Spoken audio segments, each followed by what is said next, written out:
n'avez pas entendu parler du facteur?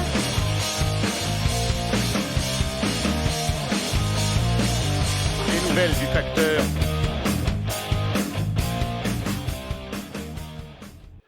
Je voudrais remercier Capitaine Cosmos de m'avoir rendu ce service et d'avoir traduit cette vidéo. Abonnez-vous à ses nombreuses chaînes. Merci. Bonne écoute. Je mettrai les liens en description. Bonsoir, bienvenue à Tucker Carlson, bon lundi. Je sais pas si vous avez remarqué, on vit dans un de ces moments qu'il se passe tellement de choses, puis l'information est tellement contrôlée qu'il y a des histoires incroyables qui changent l'histoire, puis qui se passent en ce moment, et personne ne semble s'en rendre compte. C'est un peu bizarre. Un exemple, en Europe, ils tombent dans la pauvreté. Est-ce que vous saviez ça? Ils vont être pauvres. Donc, le continent le plus avancé de la planète, qui a fondé l'humanité, tombe dans la pauvreté d'une manière extrêmement rapide. Il y a un an, l'Europe, c'est un endroit moderne. Les gens chauffaient leur maison avec du gaz naturel. Maintenant, seulement 6% qui se chauffaient avec du bois. On peut penser ça parce qu'en Allemagne, c'est un pays industrialisé avec toute la technologie. Maintenant, ils retournent à la période médiévale. Donc, mais ça a changé beaucoup, là.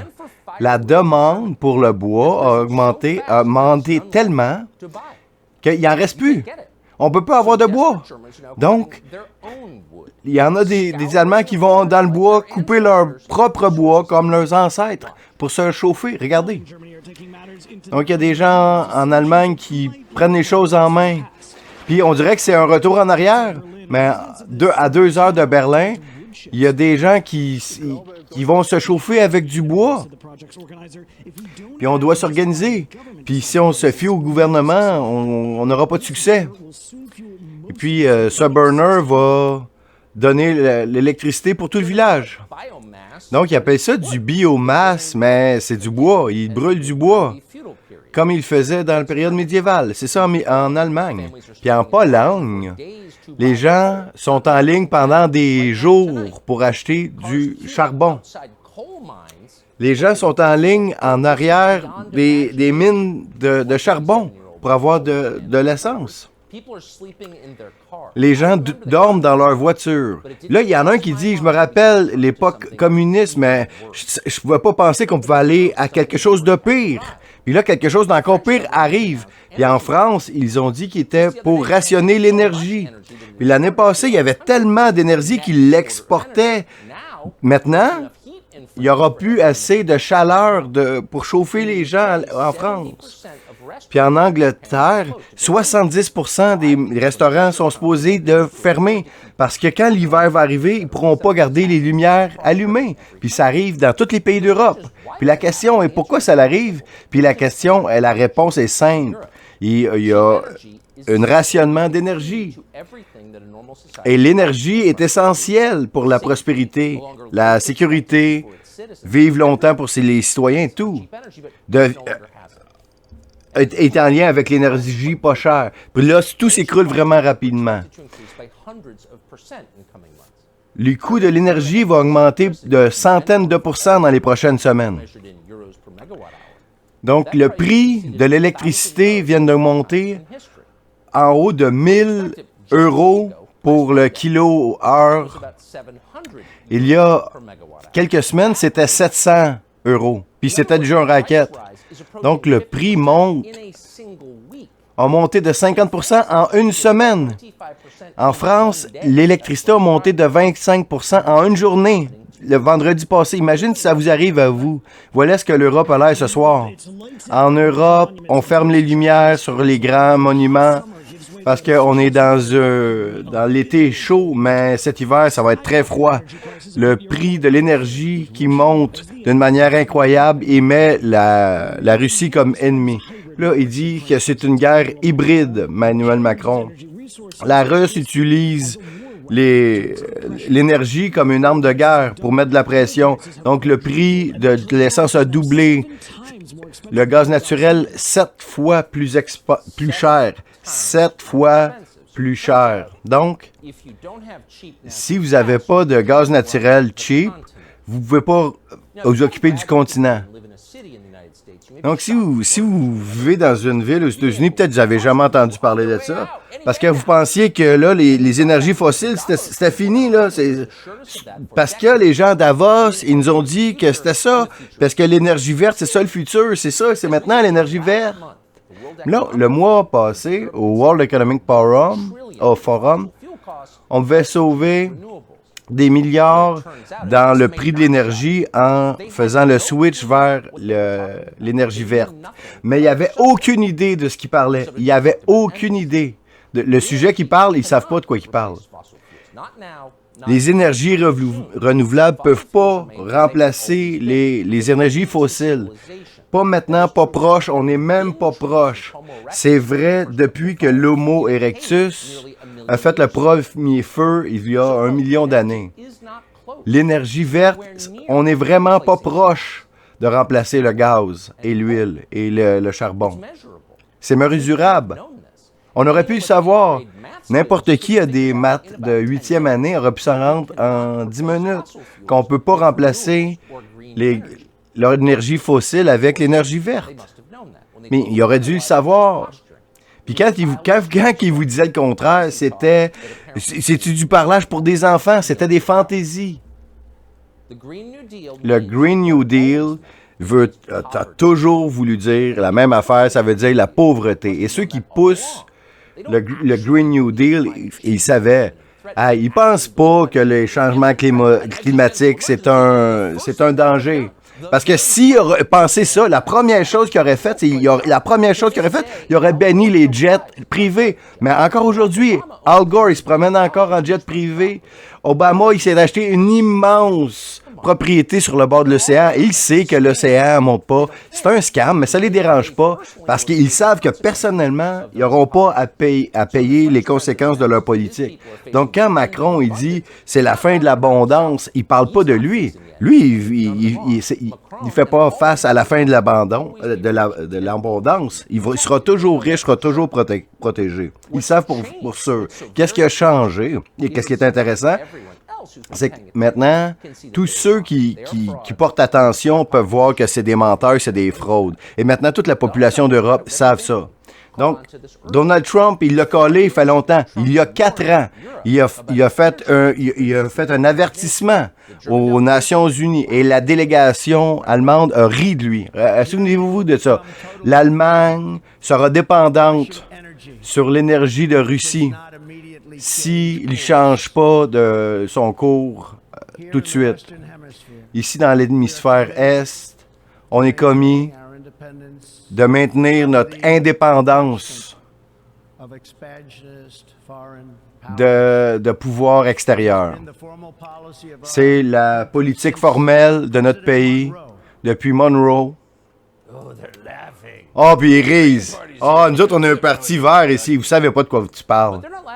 Donc, il rit plus, là. Les Européens ont découvert que le plus grand danger, c'est pas le réchauffement climatique. Le plus grand danger, c'est le refroidissement global. Il y a plus de gens qui meurent de froid que de chaud. Il y a 4 fois plus d'Américains qui sont morts de froid que de chaud l'année dernière.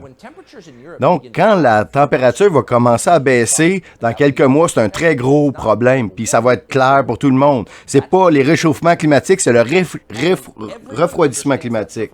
Maintenant, quand tout le monde va comprendre ça complètement, le statu quo va tomber. Les entreprises vont fermer. Donc, puis l'argent va disparaître. Puis on le voit. Les gens ont plus d'économie. 60% des Américains en ce moment ne peuvent pas dépenser 400 $ sur leur carte de crédit.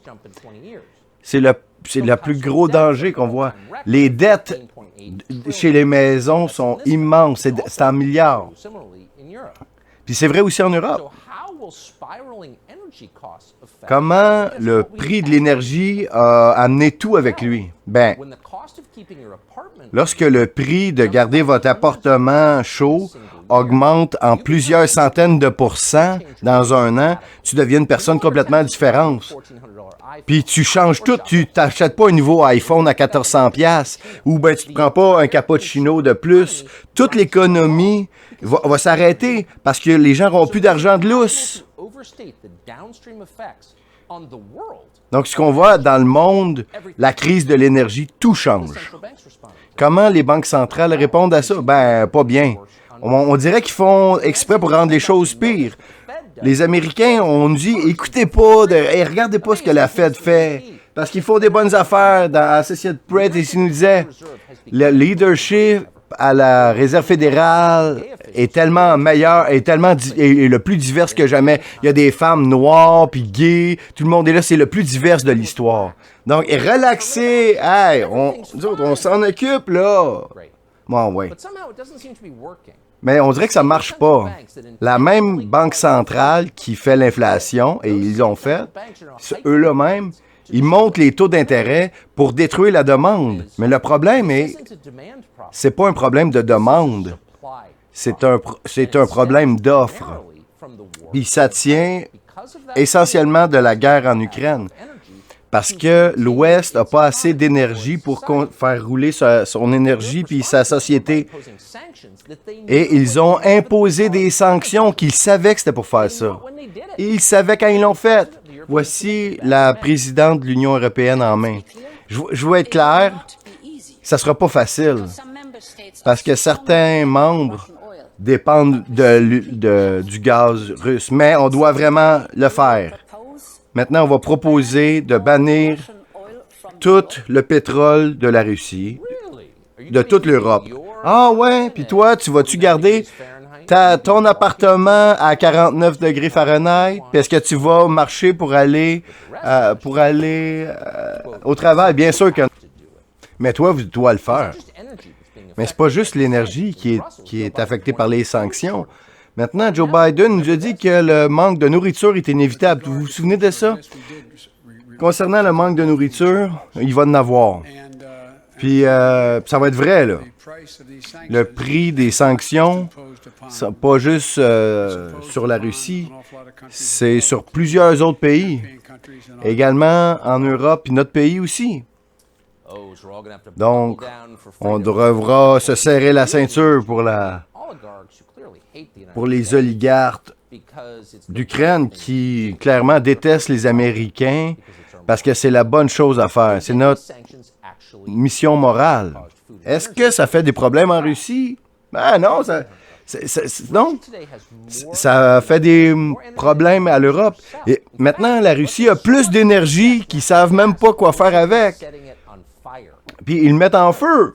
Ils l'allument en feu. Ils en ont tellement. À la frontière de la Pologne, ils gaspillent 10 millions par jour. Et on dirait que ça devrait être une grosse histoire. Mais non, mais regarde, le BBC, on dit, les scientifiques là, sont concernés que ça pourrait faire fondre le pôle Nord. Ah, c'est ça ton problème. Les changements climatiques. Pendant que le problème, c'est que les gens en Europe, ils ont un problème pour rester au chaud. Parce que c'est que les gens en charge, puis les médias sont tellement déconnectés des revendications du peuple, ils sont tellement pas intéressés sur la vie des citoyens, ça va avoir des gros problèmes. On peut régler le problème. C'est simple, il faut arrêter la guerre en Ukraine. Revenir avec l'énergie qui vient de Russie, puis sauver la société. Mais est-ce que Joe Biden fait ça? Est-ce que les chefs globalistes font ça? Non, ils font l'opposé. Ils prennent de l'argent de leur économie qui meurt, puis ils envoient ça en Ukraine. Encore aujourd'hui, 2,7 milliards envoyés en Ukraine. Puis là, ici, 70% des pubs vont fermer à cause qu'ils n'ont pas d'électricité, puis envoient leur argent en Ukraine. Hey, dans le Guardian, il disait, dans le pays des cas, en Angleterre, il pourrait avoir plusieurs jours sans électricité. Puis on va manquer de gaz pendant l'hiver. Parce que l'hiver, c'est là que les gens utilisent le gaz pour se chauffer. C'est quand il fait froid. Ça arrive pas juste au UK, ça arrive partout. Donc, ils ont envoyé encore de l'argent de plus en Ukraine. Dans d'autres nouvelles, le Congrès a mis des contrôles sur les buildings pour la chaleur, comment ils se chauffent. Ça ne pourra pas être plus chaud que 80 Fahrenheit. Puis après une certaine heure, les buildings n'auront pas le droit d'avoir des lumières dedans. Puis ils ont envoyé 6 000 milliards en Ukraine, pendant que les autres n'ont pas d'électricité dans l'opération thermostat qui commence au mois de mai. Donc, envoyer de l'argent à l'Ukraine, puis la France en a envoyé aussi. Puis maintenant, ils vont envoyer des polices pour regarder s'il y en a qui ont mis l'air climatisé, puis s'ils le font, ils ont des tickets. D'un autre côté, on a envoyé 10 milliards à l'Ukraine. Puis Mitch McConnell nous a dit que c'est l'affaire la plus importante à faire. Puis comment ça marche avec ce financement-là? Est-ce qu'on gagne la guerre? Puis est-ce qu'on fait mal à la Russie? Non. Regardez ça. Le rouble versus l'euro. La Russie fait très, très bien, puis l'Europe, pas pantoute. Maintenant, Joe Biden, il veut que Poutine se rende. D'aucune manière. Poutine n'est pas en train de perdre. Il est en train de gagner en Ukraine. Puis là, Biden, il regarde ça. On n'arrêtera pas jusqu'à temps que tu te rendes d'une manière inconditionnelle. C'est pas une mauvaise politique, c'est fou. Ça fait aucun sens. Ça fait seulement du sens si le but, c'est de détruire l'Ouest complètement pour que la Chine prenne le contrôle. Ça serait quoi l'autre raison? L'autre raison, ce serait quoi l'autre raison pour qu'il agirait comme ça? C'était Capitaine Cosmos pour la traduction de Tucker Carlson pour les diffuseurs live. Ce que vous n'entendrez pas à TVA Nouvelles. Ici votre capitaine, le Capitaine Cosmos. Suivez les nouvelles aventures du Capitaine Cosmos sur Telegram, Odyssey, BitChute, Twitter et Get. Des commentaires, de l'analyse, de l'humour, de la musique, tout ça et bien plus sur la chaîne Telegram du Capitaine Cosmos. Oui, le Capitaine Cosmos. Simplement. Tu sais, si les gars, tu penses que les policiers veulent notre bien, qu'ils se parlent pas d'eux autres? Ah, OK. T'avais pas entendu parler du facteur? Des nouvelles du facteur